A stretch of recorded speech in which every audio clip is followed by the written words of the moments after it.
বঞ্চিত করা হচ্ছে। স্যার, বক্তব্য শুরুতে আমাদের শাসক দলের বক্তা একটা প্রসঙ্গ তুললেন, বুদ্ধবাবু 10% সংরক্ষণ সরাসরি মুসলিম সম্প্রদায়ের জন্য বরাদ্দ করেছিলেন। জানি না কোন পরিপ্রেক্ষিতে করেছিলেন বুদ্ধবাবু, তবে রঙ্গনাথ মিশ্র কমিশনের কথা আমরা জানি, যেটাকে national commission for religious and linguistic minorities NCRLM 2007-এ যে সুপারিশগুলো দিয়েছিল সেখানে সরাসরি বলেছিল সংখ্যালঘুদের জন্য 15% সরাসরি উচ্চ শিক্ষায় এবং চাকরিতে সংরক্ষণের। সেখানে স্পেসিফিক্যালি সংখ্যালঘু মুসলিম সম্প্রদায়ের কথা উল্লেখ করেছিল 10% উচ্চ শিক্ষায় এবং চাকরিতে তাদের জন্য বরাদ্দ, কোটা রিজার্ভেশনের জন্য। জানি না বুদ্ধবাবু কোন পরিপ্রেক্ষিতে বলেছিল, তবে হাউসের জ্ঞাতার্থে আমি এই প্রসঙ্গটা এখানে উত্থাপন করলাম।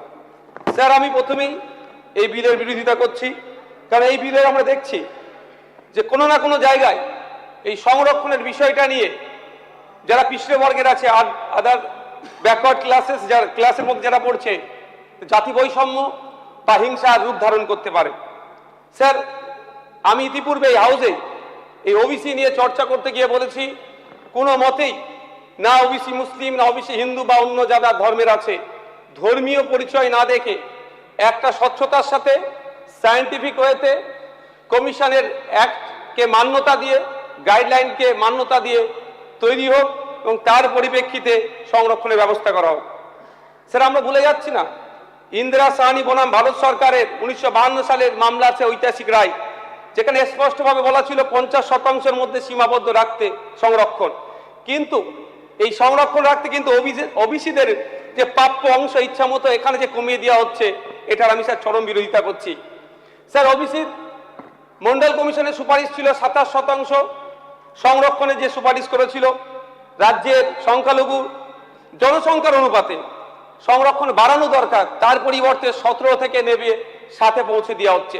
স্যার, আমরা ভেবেছিলাম 17 আছে, 27 হবে, পিছিয়ে বর্গের যারা আছে তাদেরকে মূল স্রোতে নিয়ে আসবে। অবশ্যই সেটা সায়েন্টিফিক ওয়েতে হওয়া দরকার, কিন্তু তার পরিবর্তে দেখছি 10% কমিয়ে দিয়ে আপনার 7% দাঁড় করিয়েছে।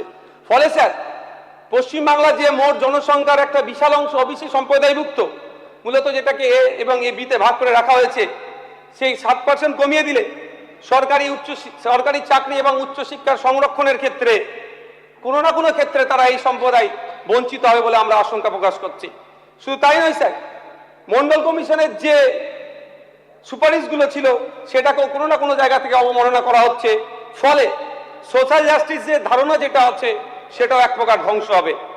স্যার, শুধু তাই নয়, ল্যাক অফ এম্পিরিক্যাল ডেটার এখানে আমরা অবস্থান দেখতে পাচ্ছি।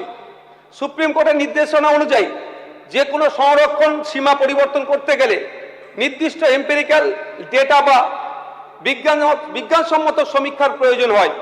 রাজ্য সরকার কোন তথ্যের ভিত্তিতে ওবিসি সংরক্ষণের সংকোচনের দিকে হেঁটেছে, এই স্যার বিলেও সেটা উত্থাপন নয়। সেটা কোনো দরকার স্যার, তালিকা অসঙ্গতি, শ্রেণী বিভাগের জটিলতা। স্যার, এই বিলের 3 নম্বর ধারায় বলা হয়েছে ওবিসি তালিকা এবং সংজ্ঞা সম্পূর্ণভাবে West Bengal commission for backward classes act 1993 এর উপর ছেড়ে দেওয়া হয়েছে। এবং বিলের 5B-তে বলা হয়েছে সরকার নিজের ইচ্ছা মতো রিলেটিভ ব্যাকওয়ার্ডনেস, আপেক্ষিক অনগ্রসরতা যারা আছে তাদের মেপে ওবিসিদের বিভিন্ন ক্যাটাগরিতে ভাগ করবে এবং শতাংশ ঠিক করবে। স্যার, এতেই স্যার সমস্যা সব থেকে বড় হবে, ওবিসি সম্প্রদায়ের মধ্যে বিভেদ তৈরি হবে এবং এটা একটা রাজনৈতিক হাতিয়ার ছাড়া অন্য কিছু হবে না। কমিশন নিরপেক্ষতা বজায় না রাখলে, সরকার যদি রাজনৈতিক স্বার্থ চরিতার্থে ওবিসি ক্যাটাগরি করে তাদের সংরক্ষণের হার বারবার পরিবর্তন করে, এবং তাতে কি হবে, সরকারি চাকরির ক্ষেত্রে নিয়োগের প্রক্রিয়াতে কিন্তু সম্পূর্ণ হবে না এবং আইনি চ্যালেঞ্জ হবে। ফলে এই নিয়োগের ক্ষেত্রে এমনি শূন্য পদ বেড়ে যাচ্ছে, সেটা ডিলে হবে। স্যার, আমরা দেখলাম তড়িঘড়ি তফসিল বা শিডিউলগুলো বাদ দেওয়া হচ্ছে। বিলের 7 এবং 9 নম্বর মূল যে শিডিউল 1, শিডিউল 3 আছে সম্পূর্ণভাবে বাতিল হয়েছে। যেটা সমস্যা হবে, এই শিডিউলগুলোতে কোন কোন জাতি ওবিসি সম্প্রদায়ভুক্ত তা স্পষ্ট উল্লেখ ছিল। এগুলোকে হঠাৎ ডিলিট করে দেওয়া বা অমিট করে দেওয়ার ফলে ওবিসিদের যে আইনি যে সুরক্ষার অধিকার ছিল এবং আমলাতান্ত্রিক সিদ্ধান্তের অধীনে করে দেওয়া হচ্ছে। এর ফলে স্যার ওবিসি যুব সমাজ চরম অনিশ্চিতে আতঙ্কের সম্মুখীন হচ্ছে। স্যার আমি এই প্রসঙ্গে বলবো, তামিলনাড়ু এবং কেরালার আমি উদাহরণ দেবো। তামিলনাড়ু স্টেটে স্যার 65% সংরক্ষণ আছে। সেখানে স্যার তামিলনাড়ুতে, যাদেরকে আমরা প্রোগ্রেসিভ হিসাবে দেখি, স্যার তামিলনাড়ু মোট সংরক্ষণের 69%-এর মধ্যে ওবিসি ব্যাকওয়ার্ড ক্লাস বিসি এবং মোস্ট ব্যাকওয়ার্ড ক্লাস এমবিসি আলাদা শ্রেণীতে বিভক্ত করেছে। এই 69% আইনি সংরক্ষণকে আইনি সুবিধা দেওয়ার জন্য 9th schedule of constitution of ইন্ডিয়ার অন্তর্ভুক্ত করা করেছে তারা। কেরালাতেও স্যার সামাজিক ও শিক্ষাগত পিছিয়ে থাকা বহু সম্প্রদায়কে ওবিসি তালিকার অন্তর্ভুক্ত করেছে। স্যার আমি আশা করব কেরালা এবং তামিলনাড়ুর মডেলটা আমাদের এখানে ফলো করা হোক এবং সংরক্ষণের ক্ষেত্রে কোনো জাত ধর্ম বর্ণের ঊর্ধ্বে গিয়ে নির্দিষ্ট গাইডলাইন মেনে সার্ভে করে তাদেরকে ইনক্লুড করা হোক। স্যার পরিশেষে আমি একটা কথাই বলবো যে স্যার সামাজিক ন্যায়ের নামে যদি রাজনৈতিক সমীকরণই মুখ্য হয়ে ওঠে, তবে এই সংশোধনী বিল ইতিহাসে সংস্কার হিসাবে নয়, বরং একটি বিতর্কিত রাজনৈতিক পদক্ষেপ হিসাবে স্মরণীয় হয়ে থাকবে। স্যার পশ্চিমবাংলার যে একটা হেভি অংশের ওবিসি সম্প্রদায়ভুক্ত আছেন, তাদের কথাও আমাদের মাথায় রাখা দরকার। তারা কোনোভাবেই তাদেরকে ছুঁড়ে ফেলে দেওয়া যায় না। ধর্মের ভিত্তিতে, জাতের ভিত্তিতে, বর্ণের ভিত্তিতে না গিয়ে তাদের আর্থসামাজিক অবস্থাকে আমরা যদি বিশ্লেষণ করি, তারা কোন পরিস্থিতিতে আছে, তারা চাকরিতে কত % সংরক্ষণে আছে, স্যার 30 সেকেন্ড স্যার, উচ্চ শিক্ষা থেকে শুরু করে স্বাস্থ্য খাতে তারা কি করছে, সবটা যদি আমরা টাইম টু টাইম সার্ভে করে তাদেরকে আমরা ইনক্লুড করি বা অমিট করি, এটাই সুষ্ঠু গণতন্ত্রের জন্য স্বাস্থ্যকর হবে। স্যার বঞ্চিত করা হচ্ছে।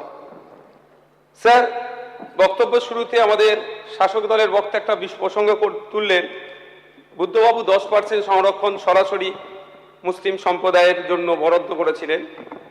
জানি না কোন পরিপ্রেক্ষিতে করেছিলেন বুদ্ধবাবু, তবে রঙ্গনাথ মিশ্র কমিশনের কথা আমরা জানি, যেটাকে national commission for religious and linguistic minorities NCRLM 2007-এ যে সুপারিশগুলো দিয়েছিল, সেখানে সরাসরি বলেছিল সংখ্যালঘুদের জন্য 15% সরাসরি উচ্চ শিক্ষায় এবং চাকরিতে সংরক্ষণের। সেখানে স্পেসিফিক্যালি সংখ্যালঘু মুসলিম সম্প্রদায়ের কথা উল্লেখ করেছিল 10% উচ্চ শিক্ষায় এবং চাকরিতে তাদের জন্য কোটা রিজার্ভেশনের জন্য। জানি না বুদ্ধবাবু কোন পরিপ্রেক্ষিতে বলেছিল, তবে হাউসের জ্ঞাতার্থে আমি এই প্রসঙ্গটা এখানে উত্থাপন করলাম।